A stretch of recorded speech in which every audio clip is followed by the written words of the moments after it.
Hello दोस्तों, नमस्कार। स्वागत है एक बार फिर से आपके अपने प्रिय चैनल पर। दोस्तों, आज जो आपके सामने बड़ी खबर लेकर आए, जहां पर डोनाल्ड ट्रंप जाते जाते भी चाइना को बख्शने के मूड में नहीं है। दोस्तों, अब चाइना के खिलाफ उठा लिया है ये बड़ा एक्शन, बड़ा कदम। बताएंगे पूरी खबर आपको, उससे आगे बताएंगे जहां पाकिस्तान की नापाक हरकतों पर रक्षा मंत्री राजनाथ सिंह का जवाब। बड़े ही दिल की बात कह दी है दोस्तों राजनाथ सिंह ने चाइना को। बताएंगे आपको क्या कहा उन्होंने, साथ ही बताएंगे जहां पर यूएन में पाकिस्तान की एक बार फिर से मचा दी है किरकिरी। आपको बताएंगे क्या है इसके पीछे का कारण दोस्तों। साथ ही बताएंगे जहां पर जिन लोगों को ये लगता था कि जो बाइडेन डोनाल्ड ट्रंप से बिल्कुल उल्टे हैं, लेकिन नहीं दोस्तों, आज इस खबर देखने के बाद आप सबकी सोच उल्टी पड़ जाएगी। बताएंगे आपको जहां पर चीन के संबंध में ट्रंप की नीतियों को ही अपनाने वाले हैं जो बाइडेन। बड़ी खबर बताएंगे किस बात को लेकर ये रिपोर्ट में खुलासा हुआ है दोस्तों। साथ ही आपको बताएंगे जहां पर दुनिया को भरोसा दिलाने के लिए इमरान खान अब रच रहा है ये बड़ी साजिश। वो क्या साजिश है ये भी खुलासा करेंगे दोस्तों। साथ ही आपको बताएंगे जहां पर बंगाल में अमित शाह ने ममता बनर्जी को लेकर बड़ी बात कह दी है दोस्तों। साथ ही मात्र 160 रुपए के निवेश से आप बन जाएंगे 23 लाख के मालिक। ऐसी है LIC की ये पॉलिसी। जानने के लिए बन रहिएगा वीडियो के अंत तक दोस्तों। साथ ही अगर आप भी मानते हैं कि मोदी जी है तो हर चीज संभव है, तो इस वीडियो को अभी कर दीजिए लाइक, चैनल को कर दीजिए सब्सक्राइब, बेल आइकन दबाइए, साथ ही कमेंट बॉक्स में लिख दीजिएगा जय हिंद। जी हाँ दोस्तों, तो चलते पहली और बड़ी खबर की ओर, जहां पर जाते जाते भी चाइना को बख्शने के मूड में नहीं है डोनाल्ड ट्रंप। अब 59 चीनी कंपनियों पर लगा दिया है ये बैन। बता दें, अमेरिकी राष्ट्रपति पद को अलविदा कहने से पहले मिस्टर डोनाल्ड ट्रंप चाइना को बख्शने के मूड में नहीं है। उन्होंने चाइना को एक और तगड़ा झटका देते हुए बड़ी प्रतिबंधात्मक कार्रवाई कर दी है। अमेरिकी वाणिज्य मंत्रालय ने 59 चीनी साइंटिफिक और इंडस्ट्रियल मैन्युफैक्चरिंग यूनिट्स पर प्रतिबंध लगाने की भी घोषणा कर दी है। इसमें सेमीकंडक्टर मैन्युफैक्चरिंग इंटरनेशनल कॉर्पोरेशन भी शामिल है। अमेरिका ने इन सभी कंपनियों को राष्ट्रीय सुरक्षा के लिए खतरा बताया है। साथ ही विदेश नीति के विपरीत करार दिया गया है दोस्तों। इससे पहले भी मिस्टर डोनाल्ड ट्रंप प्रशासन चाइना के खिलाफ कई बड़े और सख्त कदम उठा चुका है। वाणिज्य विभाग के bureau of industry and security द्वारा जारी किए गए इस बयान में कहा गया है कि SMIC सहित 59 चीनी कंपनियों के चीनी सेना के साथ संबंध है। कॉमर्स सेक्रेटरी विल्बर रॉस ने कहा है कि चाइना ने अपने सैन्य आधुनिकीकरण के लिए अमेरिकी टेक्नोलॉजी का लाभ उठाया है, लेकिन अब ऐसा नहीं होगा। हम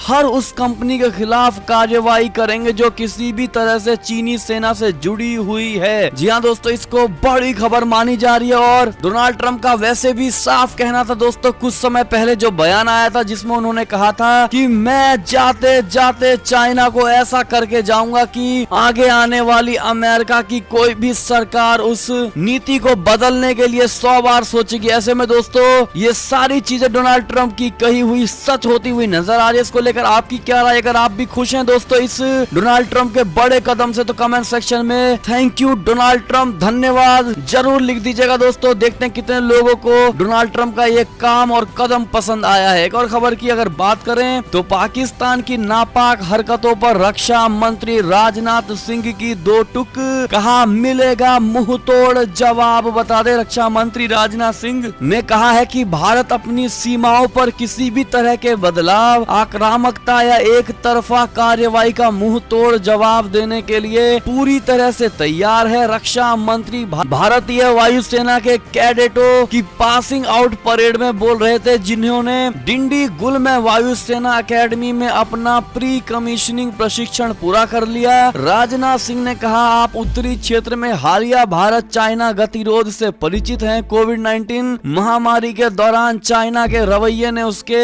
इरादों को जाहिर कर लिया है। भारत ने यह प्रदर्शित किया है कि वो कमजोर नहीं है। सिंह ने पश्चिमी क्षेत्र के बारे में भी बातचीत की और कहा है कि हमारा पड़ोसी सीमा पर कुछ नापाक हरकतें करता रहता है। पाकिस्तान सीमाओं पर छिटपुट संघर्षों को अंजाम दे रहा है। उन्होंने कहा कि 4 युद्धों में भारत से पराजित होने के बावजूद पड़ोसी देश आतंकवाद के जरिए छद्म मध्य युद्ध भेज रहा है, लेकिन सैन्य बल और पुलिस आतंकवाद से प्रभावी ढंग से निपट रही है। जी हाँ दोस्तों, ऐसे में राजनाथ सिंह ने साफ लहजे में चाइना को कह दिया है कि भारत से अगर किसी ने पंगा लिया तो उसको मुंह तोड़ जवाब मिलेगा और भारत अगली बार नहीं सोचेगा कि अब आगे से वार करना है या नहीं, मुकुल जवाब देना है या नहीं। इस बार भारत किसी को नहीं छोड़ने वाला। इस प्रकार की दोस्तों राजनाथ सिंह का बयान था। इसको लेकर आपकी क्या राय है? क्या आप भी राजनाथ सिंह के सपोर्ट में खड़े हैं? कमेंट करके जरूर बताइएगा। एक और खबर की अगर बात करें तो यूएन में पाकिस्तान की एक और किरकिरी किया था ये झूठा दावा। बता दें, संयुक्त राष्ट्र संघ यानी यूएन में पाकिस्तान की एक बार फिर किरकिरी हुई है। आपको बता दें, यूएन ने जम्मू कश्मीर के नजदीक नियंत्रण रेखा एलओसी पर संयुक्त राष्ट्र के काफिले पर भारतीय फौज द्वारा फायरिंग करने के पाकिस्तानी दावों पर कोई कदम उठाने से इनकार कर दिया है। आपको बता दें कि मीडिया के सहयोगी ग्लोबल चैनल वायवन के सवाल के जवाब में संयुक्त राष्ट्र महासचिव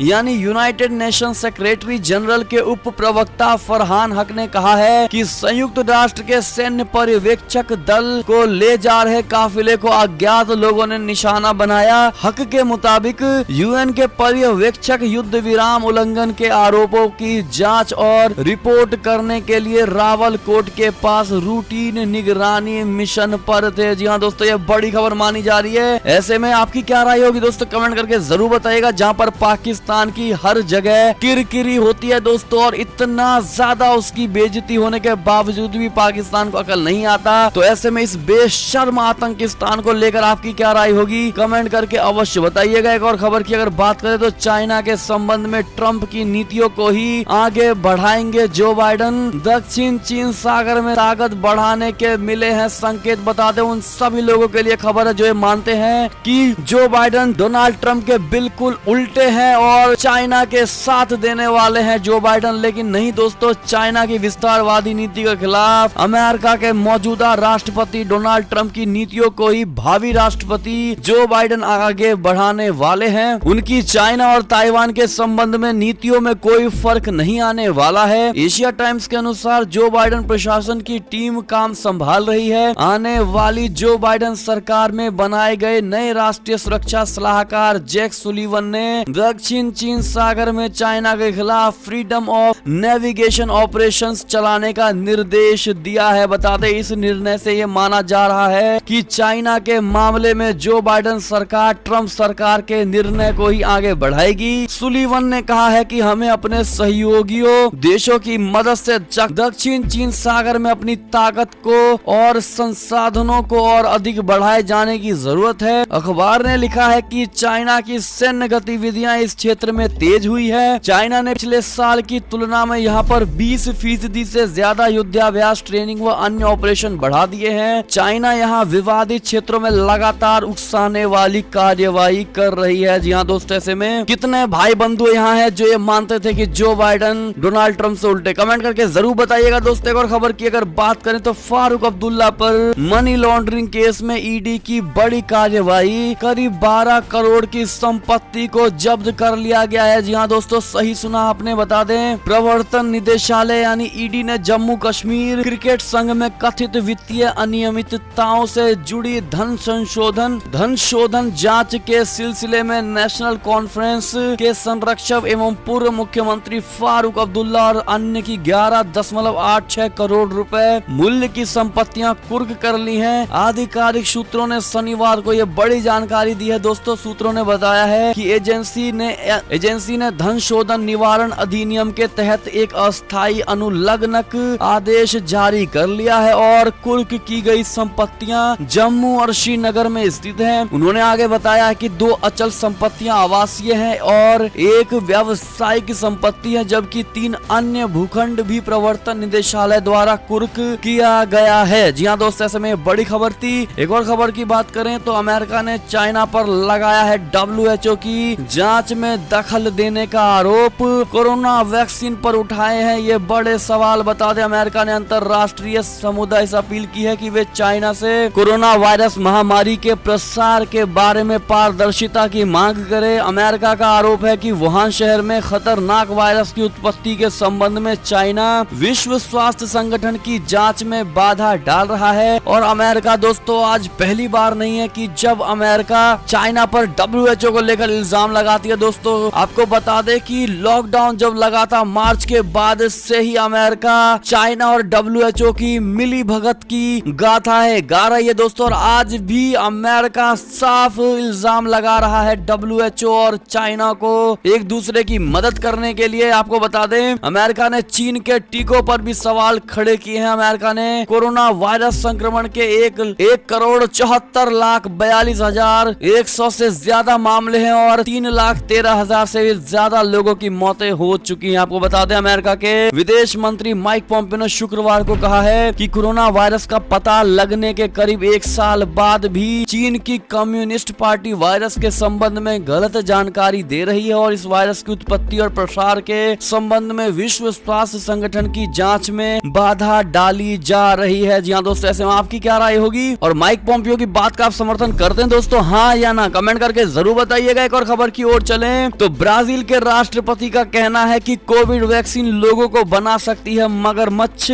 महिलाओं को उग जाएगी दाढ़ी। बता दें ब्राजील के राष्ट्रपति जायर बोल्सोनारो ने कोरोना वायरस की वैक्सीन को लेकर निशाना साधा है। उन्होंने यहाँ तक कहा है कि फाइजर और बायोएनटेक की बनाई वैक्सीन लोगों को मगरमच्छ बना सकती है या इसके प्रभाव से महिलाओं की दाढ़ी तक आ सकती है। बता दें शुरुआत ही ब्राजील के राष्ट्रपति कोरोना वायरस को लेकर संदेहास्पद स्थिति में दिखे हैं। उन्होंने बीते साल इस वायरस को मामूली फ्लू बताया था। देश में सामूहिक टीकाकरण की शुरुआत के बावजूद उन्होंने कहा है कि वो कोरोना वायरस का टीका नहीं लगवाएंगे। बोल्सोनारो ने गुरुवार को कहा कि फाइजर के कॉन्ट्रैक्ट में साफ लिखा है कि किसी भी साइड इफेक्ट के लिए वे जिम्मेदार नहीं होंगे। जी हाँ दोस्तों, ऐसे में आपकी क्या राय होगी दोस्तों, जरूर बताइएगा। एक और खबर की बात करें तो भारत और चाइना के बीच 20वीं WMCC बैठक में गतिरोध खत्म करने की सहमति पर चर्चा हुई है। जी हाँ दोस्तों, आप कहेंगे कि चर्चा तो हमेशा से होती हुई आ रही है, इसमें कौन सी नई बात है, लेकिन दोस्तों आप लोगों को बताना हमारा कार्य है। आपको बता दें भारत चाइना सीमा विवाद के बीच WMCC की 20वें दौरे की बैठक हुई जिसमें दोनों देशों के प्रतिनिधियों ने 8 महीने से जारी सीमा विवाद को सुलझाने के लिए विस्तार से चर्चा की है। आपको बता दें कि WMCC की बैठक 2 महीने के बाद हो रही है। भारत की ओर से डेलीगेशन का नेतृत्व विदेश मंत्रालय के संयुक्त सचिव यानी पूर्व एशिया नवीन श्रीवास्तव ने किया। वहीं चाइना की ओर से होंग लियांग ने डेलीगेशन का नेतृत्व किया है। उधर दोनों देशों की सेनाएं LAC पर आमने सामने हैं। जी हाँ दोस्तों, ये बड़ी खबर थी। एक और खबर की बात करें तो राजनीति और चुनाव में पाकिस्तानी सेना के दखल के आरोपों पर भड़के मिस्टर इमरान खान। जी हाँ दोस्तों, पाकिस्तान की राजनीति और चुनावों में शक्तिशाली सेना के हस्तक्षेप के विपक्ष के आरोपों के बीच प्रधानमंत्री इमरान खान ने कहा है कि सेना एक सरकारी संस्था है जो उनके अधीन काम करती है। पाकिस्तान में 11 विपक्षी दलों का गठबंधन पाकिस्तान डेमोक्रेटिक मूवमेंट यानी PDM सितंबर में अपने गठबंधन गठन के बाद से खान के खिलाफ बड़ी रैलियां आयोजित कर रहा है और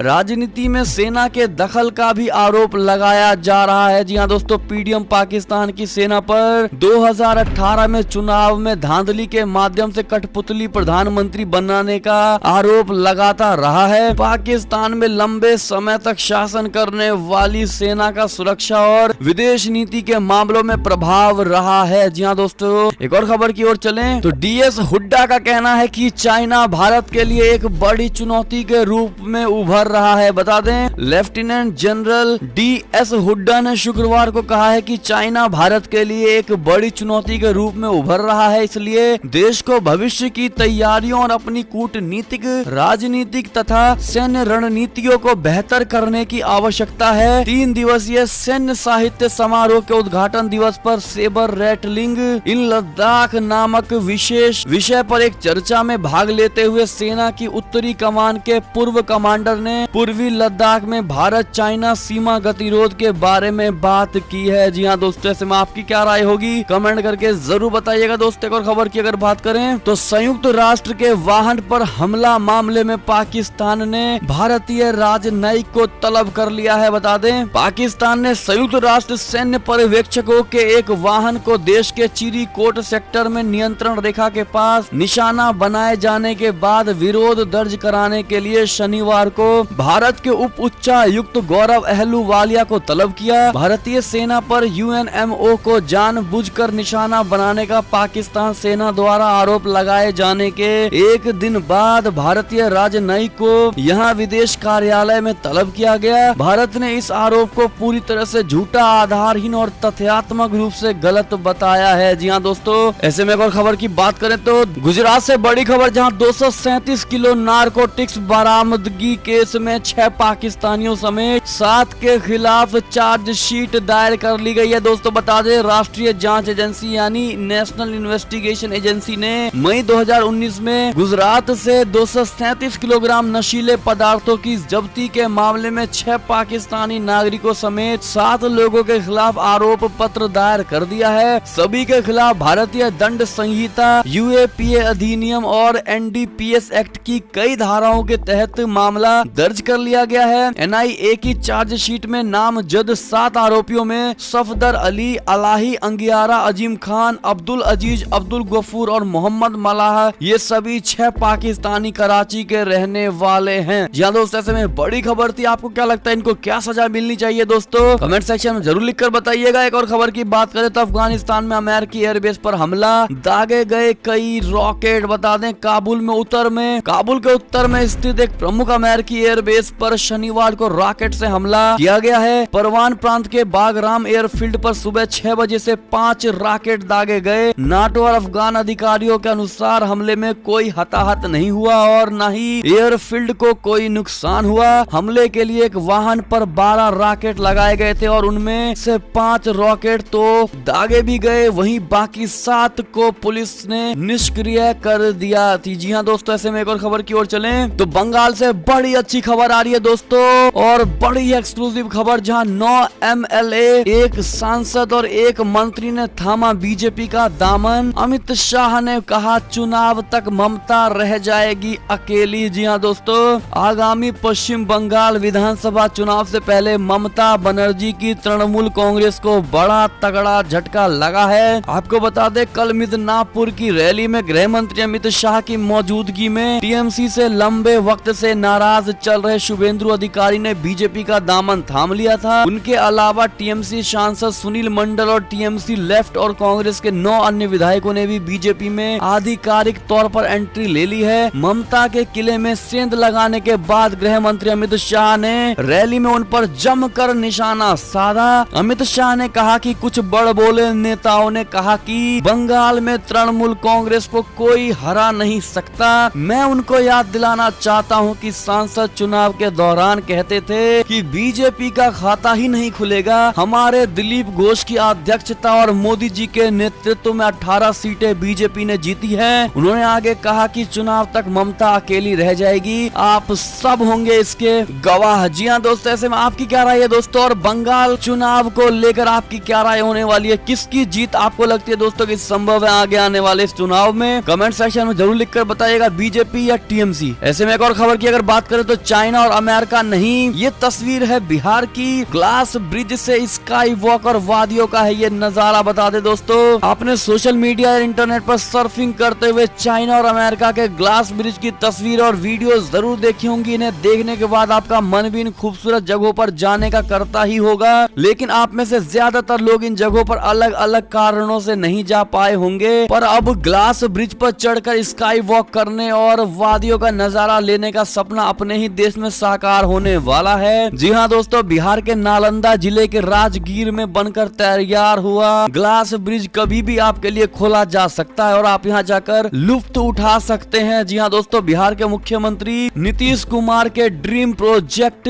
राजगीर नेचर सफारी में ये ग्लास ब्रिज बना हुआ है। ग्लास ब्रिज के अलावा यहाँ पर आप जू सफारी का भी मजा ले पाएंगे। पहले से ही खूबसूरत 5 पहाड़ियों से घिरा गौतम बुद्ध की विरासत को समेटे हुए बिहार और अंतर्राष्ट्रीय पर्यटन स्थल राजगीत में नेचर सफारी 4 चांद लगाने का काम करेगा। जी हाँ दोस्तों, ऐसे में बिहार के विपक्ष के मुंह पर ये बड़ा चमाटा है दोस्तों, जो कहते थे कि नीतीश की सरकार कोई कार्य नहीं करती। आप लोगों का क्या मानना है दोस्तों, कमेंट करके जरूर बताइएगा। एक और खबर की बात करें तो अयोध्या राम मंदिर निर्माण के लिए 12 करोड़ हिंदू परिवारों से यूं लिया जाएगा चंदा। राष्ट्रपति और प्रधानमंत्री से होगी पहली शुरुआत। जी हाँ दोस्तों, अयोध्या में भव्य भव्य राम मंदिर निर्माण में आम हिंदू जनमानस की सहभागिता के लिए धन संग्रहण अभियान शुरू करने से पूर्व राम जन्मभूमि तीर्थ क्षेत्र ट्रस्ट की ओर से शनिवार को विश्व हिंदू परिषद के प्रांत कार्यालय केसर भवन में काशी प्रांत का पहला संत सम्मेलन आयोजित किया गया। सम्मेलन की शुरुआत भगवान श्री राम की मूर्ति पर माल्यार्पण एवं दीप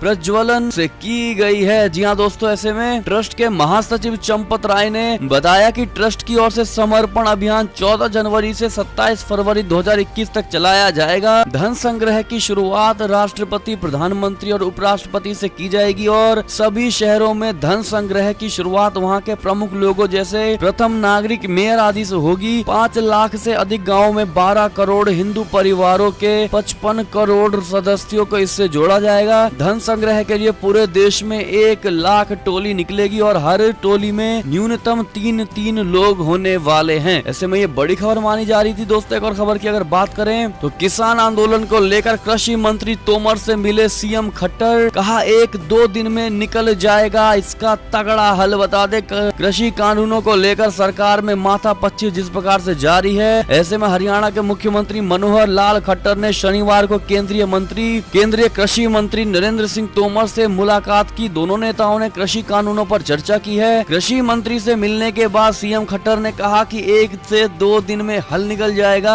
मनोहर लाल खट्टर रक्षा मंत्री राजनाथ सिंह से भी मुलाकात करने वाले हैं। जी हाँ दोस्तों, ऐसे में एक और खबर की बात करें तो अयोध्या में बनने वाली मस्जिद की पहली तस्वीर सामने आई है दोस्तों, जैसा कि आप फोटो में देख पा रहे होंगे दोस्तों स्क्रीन पर। एक और खबर की बात करें तो प्रधानमंत्री मोदी के इस सपने को योगी आदित्यनाथ ने कर दिया साकार। 1 अरब 76 करोड़ का है ये मामला। बता दें उत्तर प्रदेश की योगी सरकार का तकनीक पर लगातार जोर दिए जाने का नतीजा अब दिखने लगा है। लोगों का तकनीक के प्रति क्रेज बढ़ गया है दोस्तों। पहले बार डिजिटल लेन देन में पूरे देश में यूपी का नंबर 1 होना इसका सबूत है। पिछले साल के मुकाबले इस साल करीब 126% अधिक डिजिटल लेन देन हुआ है। मुख्यमंत्री योगी आदित्यनाथ ने कोरोना काल में बैंकों को डिजिटल ट्रांजैक्शन को बढ़ावा देने के निर्देश दिए थे। उन्होंने लोगों से भी अपील की थी कि जमाना तकनीकी का है, काम में तेजी और पारदर्शिता के लिए लोग तकनीक को जाने और इसका उपयोग करें। जी हाँ दोस्तों, ऐसे में एक और खबर की बात करें तो कर्नाटक सरकार का बड़ा फैसला बच्चों को लेकर, जहां कक्षा 10वीं और 12वीं के लिए स्कूल कॉलेज 1 जनवरी से खुलने वाले हैं। जी हाँ दोस्तों, एक और खबर की बात करें तो बंगाल में आपराधिक केस में फंसे बीजेपी नेताओं को राहत मिल गई है। सुप्रीम कोर्ट ने ममता बनर्जी सरकार को जारी कर दिया है नोटिस। जी हाँ दोस्तों, ऐसे में एक और खबर की बात करें तो मात्र 160 रुपए के निवेश से बनेगी 23 लाख के मालिक।